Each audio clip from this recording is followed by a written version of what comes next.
Warhammer 40k Darktide has taught me 3 things. First, video games need way more Yorkshire accents. Second, developer Fatshark is the master of cooperative multiplayer.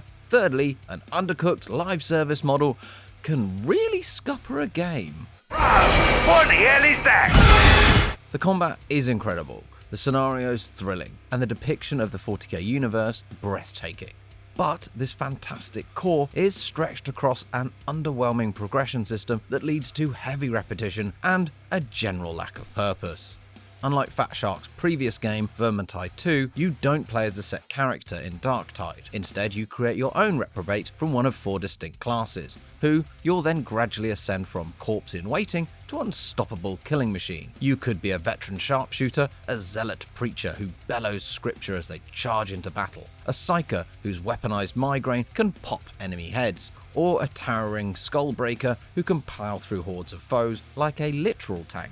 There's a potential problem here though. Like Left 4 Dead before it, one of Vermintide's strengths was how its bespoke characters added so much personality to the adventure, whether through commentating on the environment, chewing over nuggets of Warhammer lore, or simply bickering with each other as they slaughtered Skaven by the 100. Darktide gets around this by giving your custom characters multiple personalities to choose from. My preacher, for example, addresses his companions like a 19th century Scottish Calvinist rolling a marble around his mouth, while my Skullbreaker would spend entire missions talking about food in a Yorkshire accent. Each potted personality has its own observations, opinions, and responses to comments made by other characters. It's an impressively knotty bit of narrative design, although it does begin to break down when the matchmaking throws together 3 characters with the same background, accent, and comments on absolutely everything. Does this place not fill your heart with holy fervor? Characters are similarly flexible in terms of how they fight. Broadly, the Priest and Skullbreaker are designed as close-range specialists, while the Veteran and Psyker are better at picking off enemies from afar. But there's plenty of room for tailoring a bit more specific build. The Skullbreaker, for example, can be equipped with a hulking riot shield that lets them double down on their tanking role,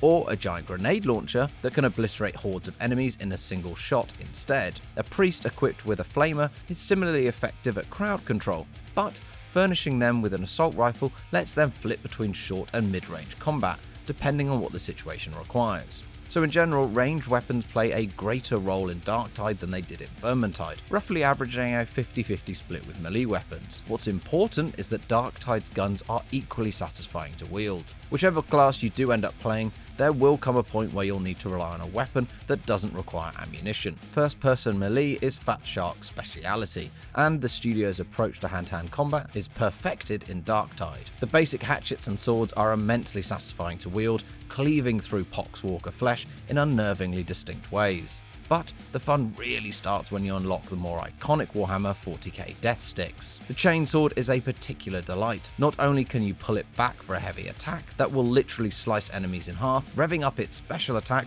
will see you bring the sword crashing down onto an enemy's head, holding it in place while the chain chews through their skull. It's spectacularly grisly and useful for dealing with tougher foes. Beyond the influence of classes and weapons, a collection of smaller systems add further nuance to Darktide's combat. Each character is protected by a toughness shield that depletes before your health, and can be regenerated by moving into proximity with other players, encouraging you to stick together. Enemies can use ranged weapons too, and being fired upon will make you aim less accurately, forcing you to find cover or close the distance to force your opponent to switch to melee. And, of course, there are a host of special enemies that will trip you up in various ways, including snipers who can take down a player in a couple of shots, burly dogs that can pin your characters to the ground, and powerful elite foes such as the slug-like Beast of Nurgle. All of this comes together to generate thrillingly dynamic action sequences.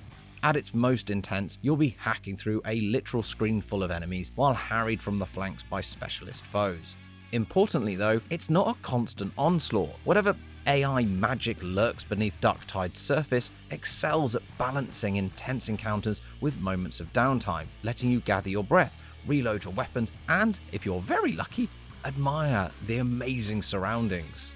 Darktide's missions aren't organized into set campaigns like Vermintide. Instead, each of the 13 missions stands alone. Completing a mission nets you a certain amount of gold and experience, letting you level up your character to unlock new weapons, cosmetics, and so forth. The missions themselves and the wider progression system are wildly out of balance, however.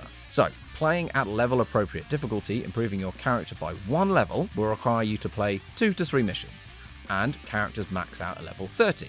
Hence, you'll need to play somewhere between 60 and 90 missions to hit level 30, which, given there are only 13 missions in the game, means a lot of replaying. Granted, Darktide's missions are designed to be replayable, with the machinations of the AI director and other variables helping to mix things up, but they're not built to handle the amount of replaying needed to level up one character, let alone 4 of them. This new structure causes other problems as well, as levels aren't grouped into acts. It's much harder for Fat Shark to tell coherent stories across them, meaning that Darktide offers little in the way of a meaningful story. In addition, the lack of a narrative arc across levels is partly why individual missions struggle to stand out, as you don't get the same sense of environment evolving or story evolving around you.